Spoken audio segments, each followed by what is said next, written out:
कहा जाता है इस युग में केवल एक ही संत थे जिनके पास मृत्यु को भी चुनौती देने की शक्ति थी, और वे थे नीम करोली बाबा।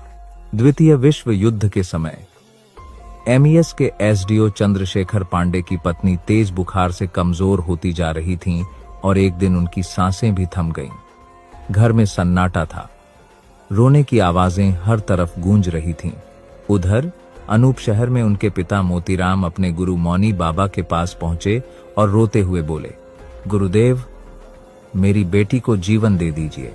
मौनी बाबा ने कुछ क्षण ध्यान लगाया और गंभीर स्वर में कहा, केवल नीम करोली बाबा ही उसे जीवन दे सकते हैं, उनसे प्रार्थना करो। इसी बीच देर रात अचानक पांडे जी के दरवाजे पर दस्तक हुई।